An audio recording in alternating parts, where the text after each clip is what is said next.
Այսօր Մովսեսի կյանքի մասին խոսելու համար ես մտածեցի, որ կարելի է հենց առաջի գլխից մենք այսպես սերտողություն անենք միասին։ Գրվածքները լավ ճանաչելու համար եւ Աստծո խոսքի գանձերը տեսնելու համար։ Այսպիսով ելից առաջի գլուխը ներկայացնում է, որ երբ որ Հովսեփի ժամանակ Աստծո ժողովուրդը եկավ եւ հաստատվեց Եգիպտոսում, անցավ ժամանակներ, արդեն Հովսեփը մահացել էր, նոր փարավոն էր թագավորում Եգիպտոսում եւ կյանքը փոխվել էր։ Եվ այնպիսի մի իրավիճակ էր, որ Եգիպտոսում սկսել էին վատ վարվել հրյա ժողովրդի հետ։ Հենց առաջի գլխի սկզբում ասված է, որ 10-րդ համարում ասված է, որ Փարաոնի խորհուրդներն են ներկայացված, որ այս ժողովուրդը գնալով շատացել է մեր ժողովրդից եւ հնարավոր է, որ մեր վրա ուրիշ ազգերից հարձակվեն, պատերազմ լինի եւ նրանք միաբանվեն մեր թշնամիների հետ եւ մեր երկրից դուրս գան։ Դրա համար նա ասեց Փարաոնը իր ժողովրդին, իր խորհուրդը հավաքելուց հետո, որ եկեք խորամանկաբար վարվենք, գործավարներ դնենք այս ժողովրդի վրա եւ նրանց ստիպենք, որ շատ աշխատեն եւ դժվար կյանք ունենան։ Բայց ինչն է հետաքրքիր, որ այդ դժվարության եւ նեղության մեջ Աստված օժտում էր Իսրայելին եւ Աստվածը նորից նրանք բազմանում եւ շատանում էին։ Այսինքն ինչ է ստացվում, որ նայելով գրվածքներին տեսնում ենք, որ այս աշխարհը միշտ էլ ատում է Աստծո ժողովրդին։ Եվ այս աշխարհին չի անում աշխարհի իշխանը, որովհետև Փարաոնը աշխարհի իշխանի խորհուրդն է, խորհրդապատկերն է։ Սատանան, աշխարհի իշխանը վախենում է Աստծո ժողովրդից, որ Աստծո ժողովուրդը չշատանա, չբազմանա, չզորանա այս երկրի վրա։ Եվ նա խորհուրդներ եւ ծրագրեր է մտածում, ինչպես անի, որ Աստծո ժողովուրդը չբազմանա, այլ հակառակը տկարանա, թուլանա։ Բայց Տերը շնորհք էր անում եւ իր ժողովուրդը ավելանում էր։ Եվ հետո ասված է, որ երբ որ Եգիպտոսի Փարաոնը տեսավ, որ այս ժողովուրդը նորից բազմանում է, նա հրաման տվեց, ասելով, որ եբրայեցի կանայք, երբ որ տղա երեխաներ ունենան, այդ երեխաները թող մեռցվեն։ 16-րդ խոսքում է ասված առաջի գլխի։ Եվ սա հրամայել էր, որ մանկաբարձները, որոնք ծնունդ էին ընդունում կանանցից, հրյա կանանցից ծնված տղա երեխաներին պիտի նրանք սպանեին։ 17-րդ խոսքում գրված է. բայց մանկաբարձները Աստծուց վախեցան եւ Եգիպտոսի թագավորի իրենց ասացի պես չարեցին, այլ արուներին էլ ողջ էին թողում։ Եգիպտոսի թագավորը կանչեց մանկաբարձներին ու ասում է նրանց. ինչու ես բան արեցիք եւ արուներին ողջ եք թողել։ Մանկաբարձներն ասացին Փարաոնին, քանի որ եբրայեցի կանայք Եգիպտոսի կանանց պես չեն, նրանք առույգ են, մանկաբարձները նրանց չհասած ծննդաբերում են։ Մանկաբարձ կանայք նրանք վախենում էին Աստծուց եւ նրանք վախենում էին Փարաոնի հրամանը կատարել եւ տղա երեխաներին սպանել։ Ինչու էր ուզում Փարաոնը, որ տղա երեխաներին սպանեն,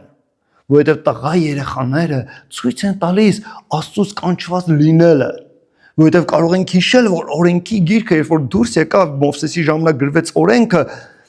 այնտեղ ասված էր, որ ամեն մի արուզավակ, որ առաջնեկը կլինի եւ մոր արգանդը կբացի, նա սուրբ թող որ կոչվի եւ Տիրոջը ծառայի։ Այսինքն ինչ է ստացվում, որ տղա երեխաները, որոնք պիտի կանչվեին Աստծուն ծառայելու, սատանան ինչ էր ուզում անել, ուզում էր դեռ նրանք չծնված, նրանց ծնունդից սկսյալ նրանց սպաներ։ Ահա սատանայի խորհուրդը, նա ուզում է սպանել մեր կյանքում Տիրոջ կանչը, այն կոչումը, որը դու ունես ու ես ունենք Աստծուց, նա ուզում է սպանել, որ ես ու դու չծառայենք կենդանի Աստծուն։ Այսինքն նկատում ես մենք գրվածքները ինչպես են քննում, հոգևոր առումով են քննում։ Այնինչ որ ֆիզիկական կյանքի վերաբերյալ էր գրված, մենք այս ամենի տակ ուզում ենք տեսնել հոգևոր խորհուրդները, գաղտնիքները։ Անկամ դու կարող ես հասկանալ, որ սատանան ատում է Աստծուց կանչված մարդկանց ու անգամ այս գրվածքի համաձայն նա ինչ կփորձի անել այդ երեխաները, որոնք նոր ծնվում են, անգամ այդ ծնունդի ժամանակ նա կփորձի այդ երեխաներին սպանել։ Բայց Տերը պաշտպանություն էր դրել եւ այդ մանկաբարձ կանայք, այսպես ասած ակուշերկանները, որոնք ծնունդն էին ընդունում, Աստծո վախը ունեին ու վախենում էին դա անել ու չսպանեցին երեխաներին։ Եվ ինչ են պատասխանում Փարաոնին։ Արդյոք հեշտ էր այդ հրամանին դեմ դնելը։ Չէ՞ որ այն մարդն էր սա հրամայել, որ այդ թագավորության թագավորն էր ու ամբողջ իշխանությունը իրենն էր։ Եվ այս կանայք կարող էին իրենց կյանքով հատուցել նրա հրամանը չկատարելու համար։ Ահա կյանքի եւ մահվան վախ իրենց առաջ ունենալով, Աստծո վախի պատճառով չեն կատարում թագավորի հրամանը, ու երբ որ թագավորը կանչում է ասում, «Էս ինչ է կատարվում, ինչու իմ հրամանը չեք կատարում ու չեք սպանում այդ երեխաներին»։ Ասում են, որովհետև հրյա կանայք նման չեն եգիպտացի կանանց, նրանք առույգ են։ Եվ ստասում է, որ այս առույգ բառը եբրայերենով մի բառ է, որը վերաբերվում է կենդանական աշխարհին։ Այս բառը չեն օգտագործում մարդու վերաբերյալ։ Սա օգտագործում են վայրի բնության մեջ կենդանական աշխարհում կենդանու ծնունդը նկարագրելու համար։ Այսինքն նրանք այսպես էին ուզում ասել, որ այս կանայք, ինչպես որ վայրի բնության մեջ կենդանիները ծնունդ են տալիս իրենց երեխաներին առանց մարդու օգնության, նրանք այնքան առույգ են, նրանք մեր կարիքը չեն զգում, մինչև մենք հասցնում ենք նրանց մոտենալ, նրանք առանց մարդու օգնության երեխաներին ծնունդ են տալիս։ Եվ այսպեսի պատասխան տվեցին, իմաստուն պատասխան, որպեսզի թագավորի բարկության պատճառով մահով հատուցում չգա իրենց կյանքի վրա։ Եվ Փարաոնը ասելիք չուներ։ Ահա Աստծո իմաստությունը։ Աստված իրենից վախեցողներին տալիս է գերբնական երկնային իմաստություն վտանգից խուսափելու համար։ Ու Փարաոնը չկարողացավ ոչինչ ասել նրանց։ Շարունակությունը ընթերցեմ։ Նրա համար Աստված մանկաբարձներին բարիք արեց եւ ժողովուրդը շատացավ եւ խիստ զորացավ։ Աստված ինչ արեց մանկաբարձներին։ Բարիք արեց։ Ցանկագիններս, երբ որ մենք Աստծուց վախենալով, չնայելով վտանգներին, պահում ենք Աստծո խոսքը, անգամ մեր առաջ վտանգ ունենալով, որ հնարավոր է վտանգվեմ, ախր սա իմ շահից չի բխում, միգուցե ուրիշ կերպ վարվեմ, ոչ, Աստծո երկուքն ասում է, Աստծո խոսքը պահիր, եւ Աստված իրենից վախեցողներին վարձահատույց է լինում, Աստված է բարիք արեց մանկաբարձներին։ Եվ ժողովուրդն էլ շատացավ, այդ տղա երեխաները ծնվում են եւ ժողովուրդը շատացավ։ 21-րդ համարը։ Քանի որ մանկաբարձները Աստծուց վախեցան, Աստված էլ նրանց տներ շինեց։ Ինչ զորավոր խոսք։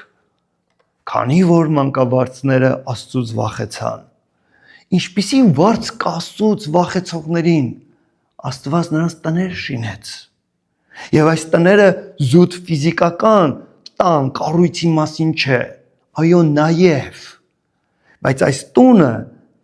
խոսում է դինաստիայի մասին։ Կարող ենք նայել 3-րդ թագավորաց 9-րդ գլխի առաջին խոսքը, այնտեղ ասված է, անգլերենով դա առաջին թագավորացն է, իսկ հայերենով 3-րդ թագավորացը։ Այնտեղ ասված է Սողոմոնը շինեց Աստծո տաճարը, Աստծո տունը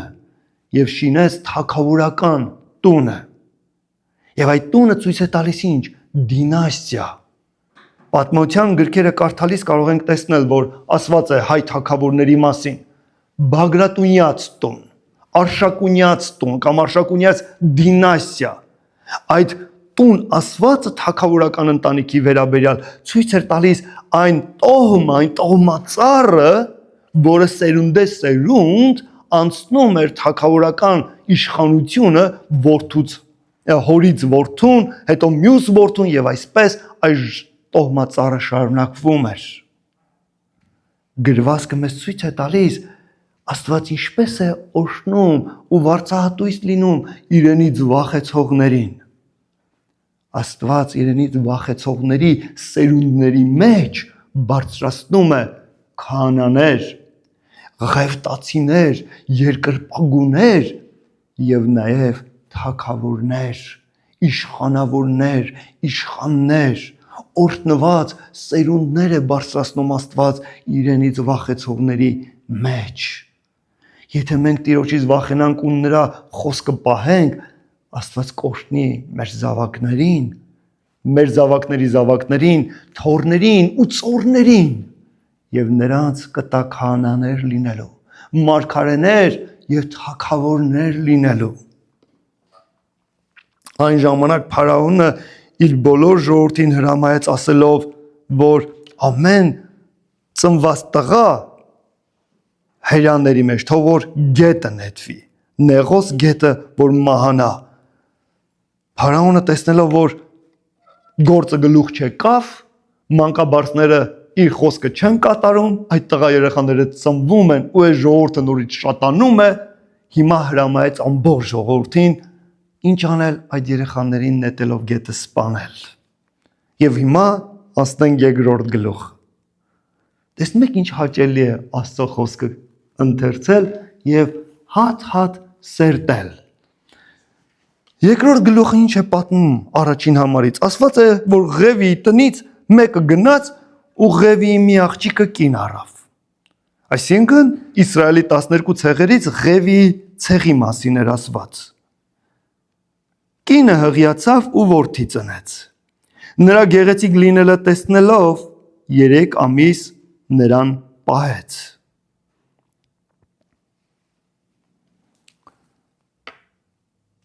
Աստվածաշունչը շատ արագ է դեպքերը նկարագրում։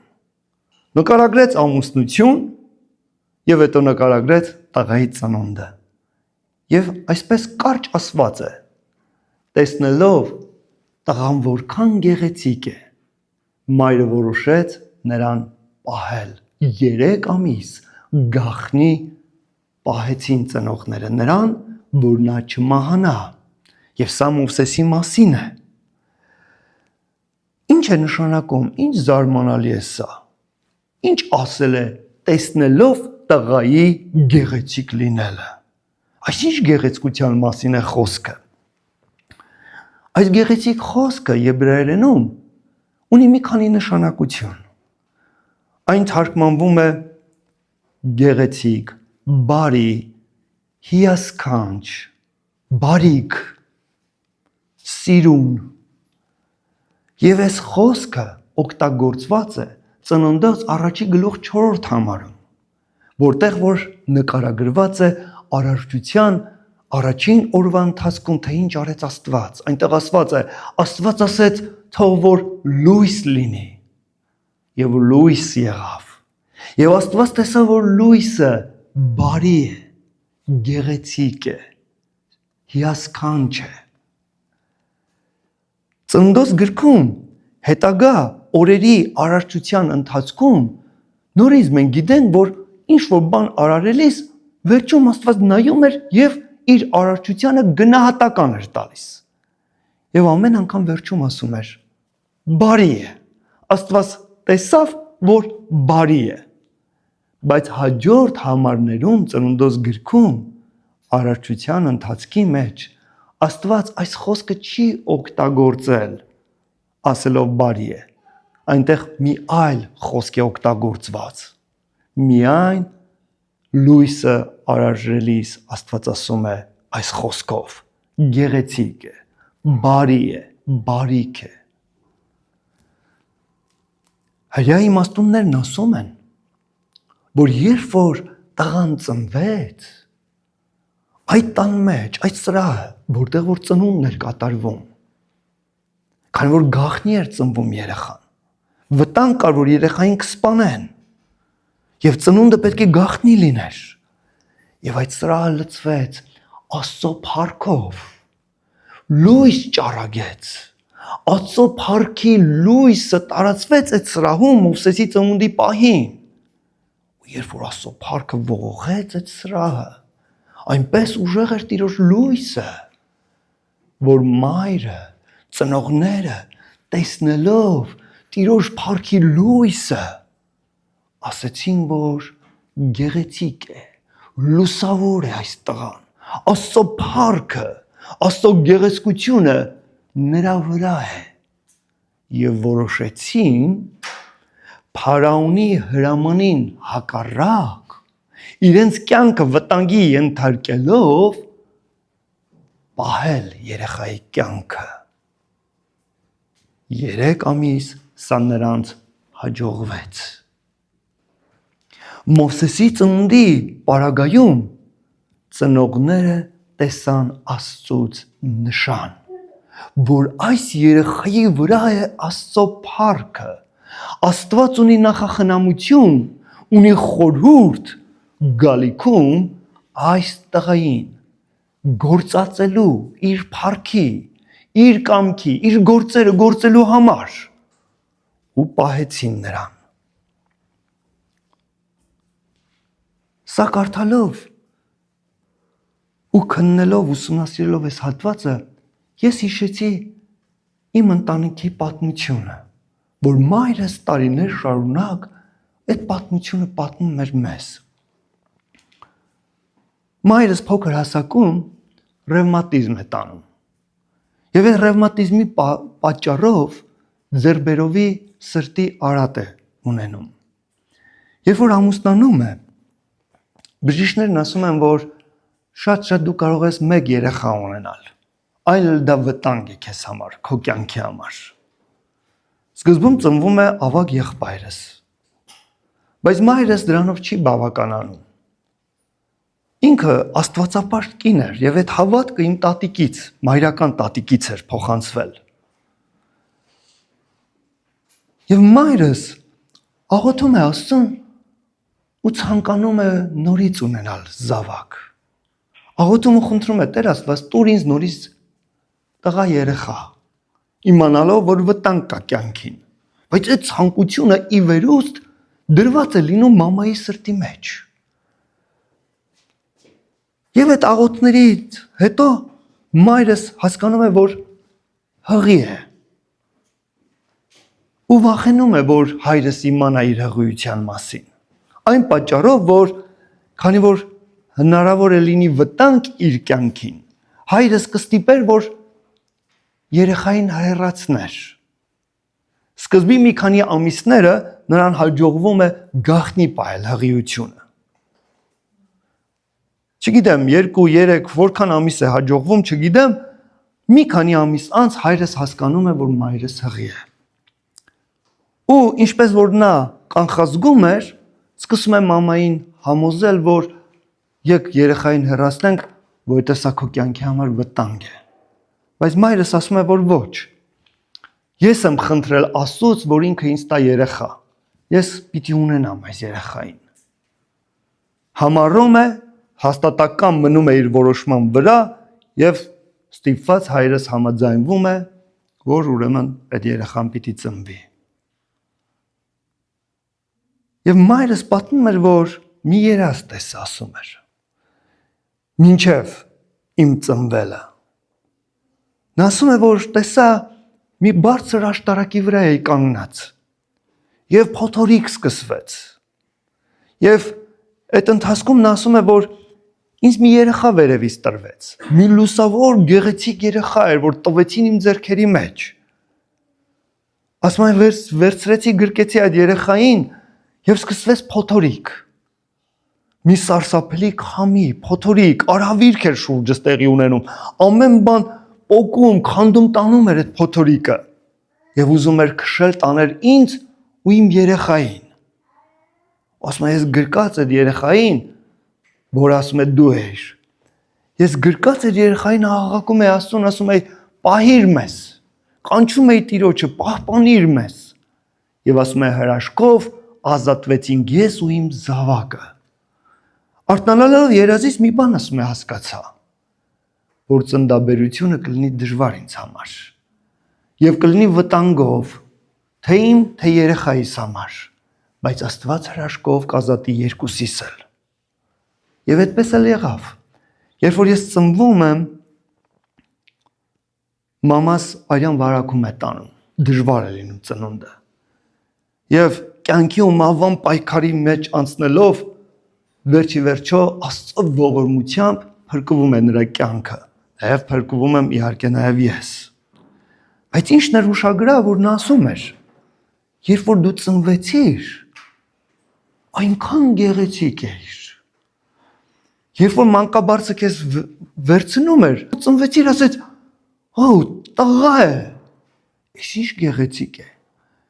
Եվ բոլորը զարմացած ասում էին, «Ես ինչ լույս ա որ երեխա է, լույս է այս երեխան»։ Եվ ինչն է հետաքրքիր, երբ որ ես փոքր էի, իմ փոքր մանկության տարիներին, պատանեկության տարիներին, մայրս սիրում էր հաճախակի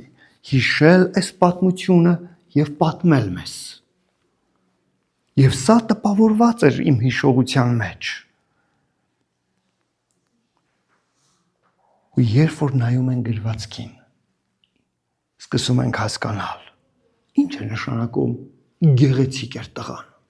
Այդ ինչ արտասովոր պատմություն էր, որ մամայիս այսպես տպավորել էր եւ նա անդադ պատմում էր, շատ գեղեցիկ էիր ու ոնց որ լույս լինեիր։ Այդ լույսը Աստծո փառքն էր, որ այդ պահին Աստված իջեցրել էր մամայիս ու ինձ վրա։ Եվ ինչն էր դա, Աստծո նշանը, որ այս երեխան իմ մամայիս աղոթքի պատասխանն է ես։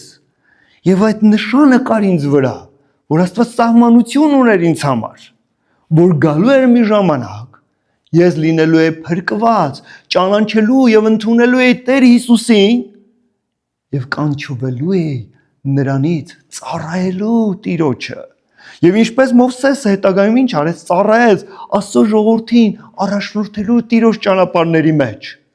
Եկավ ժամանակ Տերն ինձ կանչեց, որ ես իր խոսքով ծառայեմ իր ժողովրդին։ Եվ երբ որ ես դեռ պատանի էի, երևի 6-րդ կամ 7-րդ դասարանում էի, ես մի երազ տեսա։ Երազումս Տիրոջ հրեշտակն էր, ով ինձ խոսք ասեց. դու խոստացել ես ինձ, որ եկեղեցի պիտի շինես, ինչու քո խոստումը չես կատարում։ Երազից մեջ ես հասկանում էի, որ իմ առջև կանգնած Աստծո հրեշտակն է, եւ ես երեխա լինելով գրվածները չիմանալով դեռ վերստին ծնված էլ չէի հասկանում, իսկ ինչպես պիտի կառուցեմ եկեղեցին։ Եվ այդ պահին մտքիս մեջ մտածում էի, որ եկեղեցին դա տաճարն է, եւ իմ հասկացողության մեջ դա քարեղեն տաճարն էր, տուֆից շինությունը, գմբեթավոր այդ շինությունը, եւ ես ուզում էի հարցնել հրեշտակին. իսկ ինչպես պիտի շինեմ այդ եկեղեցին։ Բետոնով պիտի շինեմ,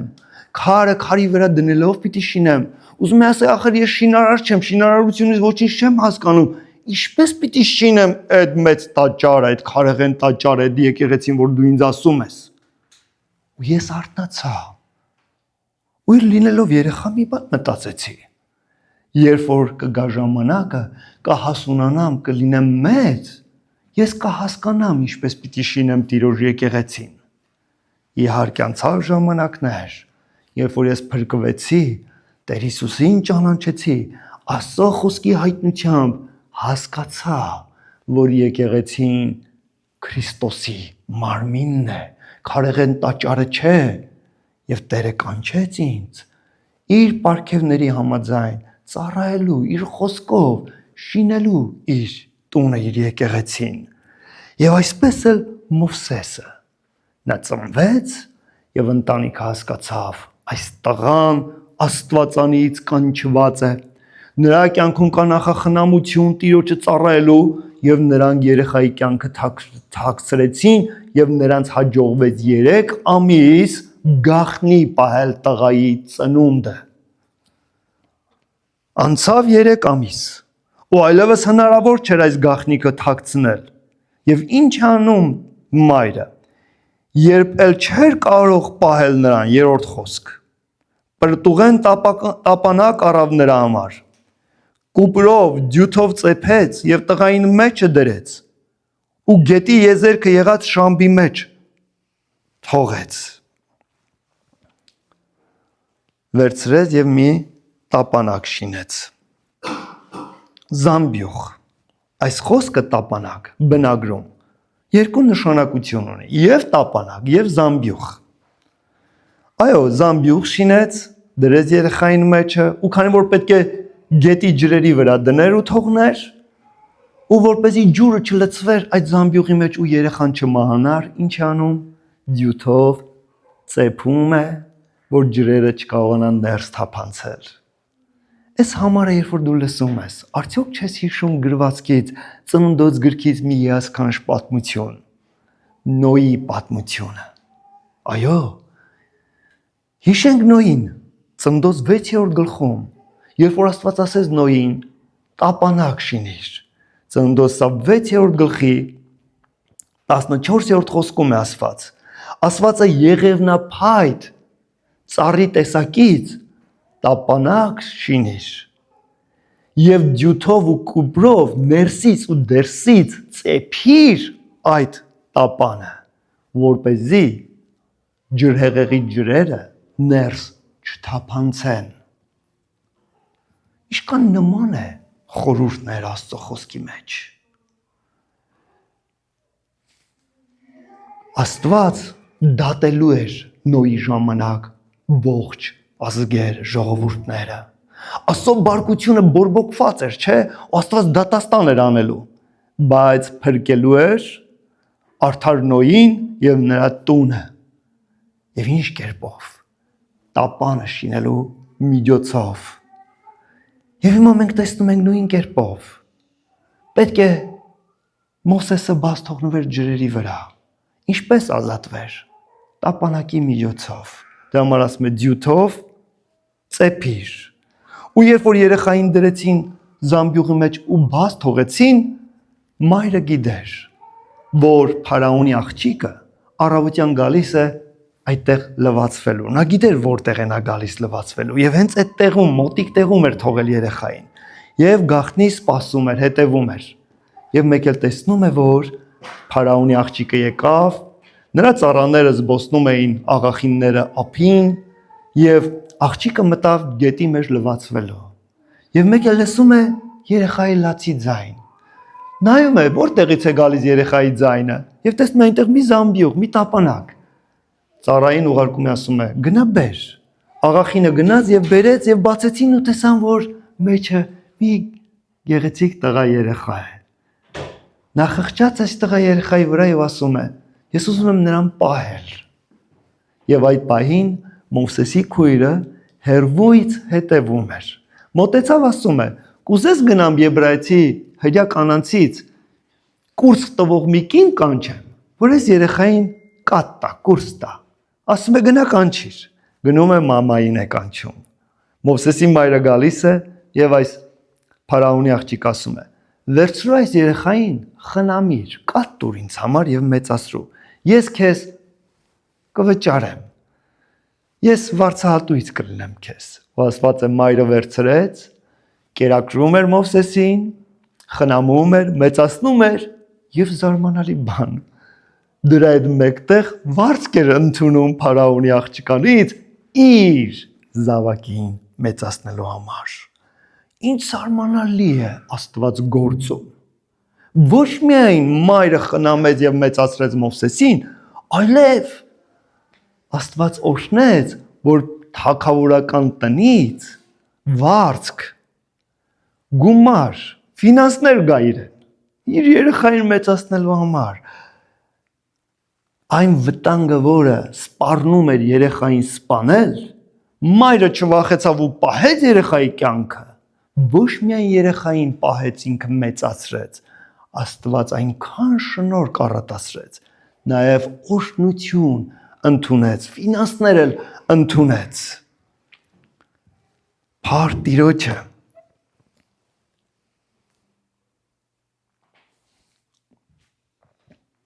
Անցավ ժամանակ, Մովսեսը մեծացավ եւ իր եղբայրներին գնաց։ Երկրորդ գլուխն եմ դեռ կարդում։ Գնաց եղբայրներին տեսնելու։ Ինչու՞։ Որովհետև գիտեր, որ Աստված իրեն կանչել է, որ Իսրայել ժողովրդին հանի Եգիպտոսի լծից, որտեղ գտնվում էին լծի տակ, դժվարության ու չարչարանքի տակ, որտեղից գիտեր։ Մայրն էր խնամել ու կերակրել Մովսեսին, ու երբ որ մեծացնում էր, ինչպես որ իմ մանկության ու պատանեկության ժամանակ իմ մայրն էր ինձ պատմում Աստծո մասին եւ պատմում ինչպես ես ծնվեցի, ինչպես ինքը աղոթեց եւ խնդրեց, որ ես ծնվեմ, ինչպես Տերը ինձ պահեց եւ իր կյանքը պահեց, այնպես էլ Մովսեսի մայրը ինչ էր անում։ Դասերակում էր, կրթում էր Մովսեսին Աստծո գիտությունով, պատմում էր Աստծո գործերի մասին, պատմում էր ինչպես ինքը չվախեցավ ու Մովսեսին պահեց, ինչպես իր ծնունդի ժամանակ Աստծո փառք լսրեց այդ սրահը, ինչպես Աստված իր փառքը ցույց տվեց ու ամեն անգամ ասում էր իր զավակին. Մովսես, դու Աստծուց կանչված ես։ Ու ես մոռացածեմ, երբ որ Մովսեսը ծնվեց, Փարավոնի աղջիկը երբ որ վերցրեց Մովսեսին, անունը ինչ կանչեց։ Մոշե եբրայերենով, Մովսես, որը նշանակում էր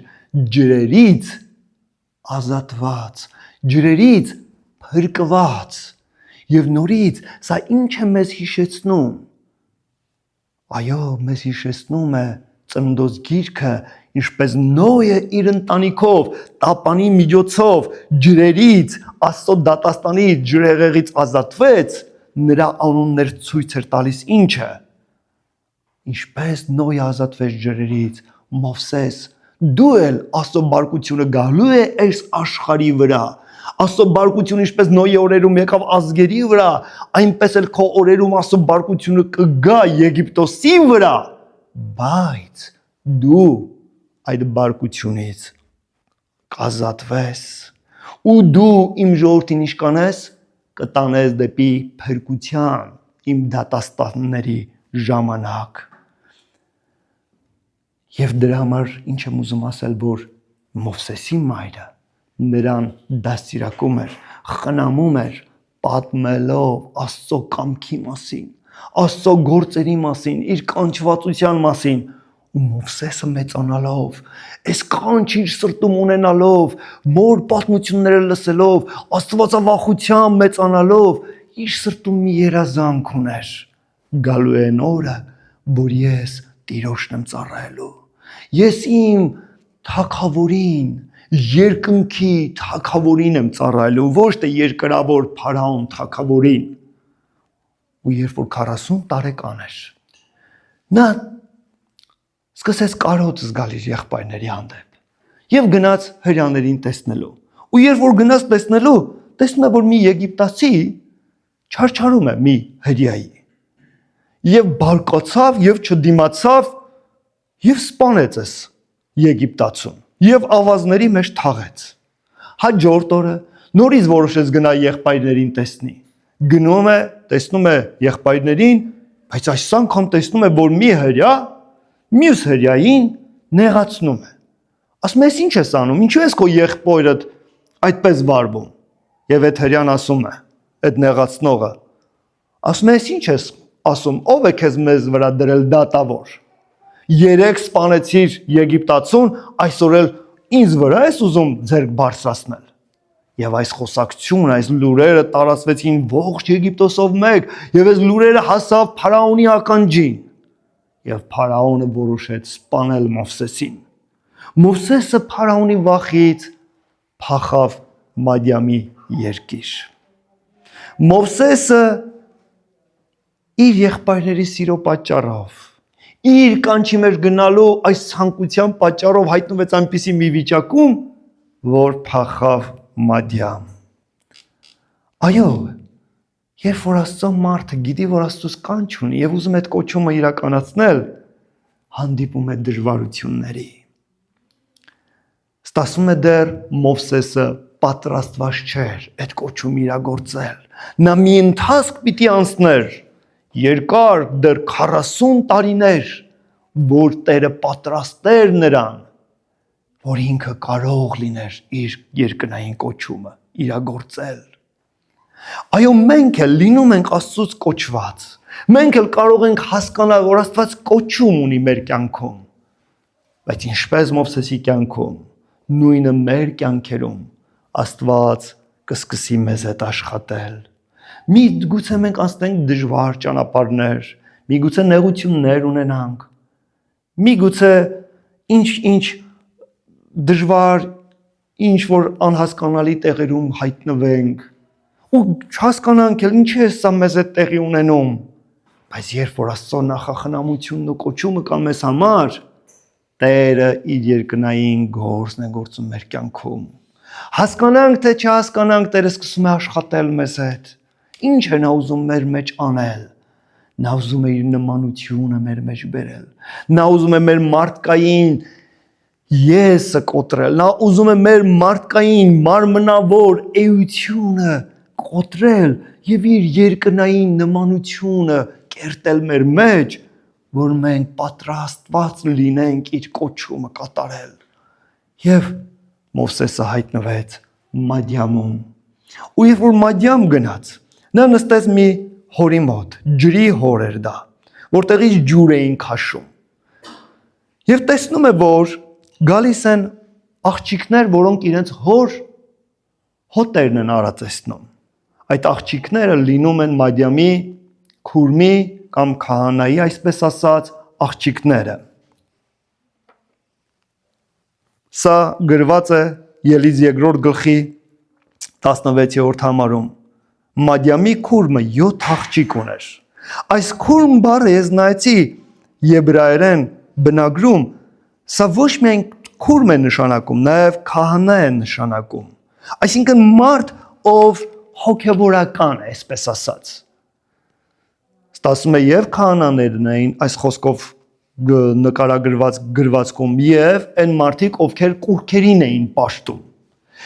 Եվ Մադիամում կար մի մարդ, ով հոգևորական էր, սենց ասած, ով հոգևոր աշխարհի մեջ էր մտնում եւ ծառայություն էր կատարում, եւ այս մարդը ուներ 7 զավակ, 7 աղջիկ։ Եվ նրանք բերում են իրենց հոտերը արածացնելու եւ ջուր խմեցնելու։ Եվ ասված է, երբ որ նրանք ջուրը քաշեցին ջրհորից, որ խմեցնեն իրենց ոչխարներին կամ անասուններին, այնտեղ ուրիշ հովիվներ կային, եկան ու վռնդեցին նրանց։ Մովսեսն էլ ելավ ու օգնեց աղջիկներին եւ նրանց հոտը ջուր խմեցրեց։ Հրյա իմաստունները այսպես են նկարագրում, որ այս Մադիամի հոգևոր մարդը հանդիպել էր կենդանի Աստծուն եւ նա կուռքերից դարձել էր, դրա համար էլ Մադիամում եղած հովիվները հակառակ էին կանգնել նրան։ Դրա համար ինչ էին անում, նրա աղջիկներին վատ էին վերաբերվում։ Սրա մեջ ես տեսնում եմ տրամաբանություն այս մեկնաբանության մեջ։ Ինչու? Որովհետև քուրմերը ունենում են մեծ իշխանություն իրենց ազգի, իրենց երկրի մեջ։ Այդ առումով այս հովիվները ուրեմն պիտի օգնեին աղջիկներին, բայց մենք տեսնում ենք հակառակը, հալածում են, վռնդում են։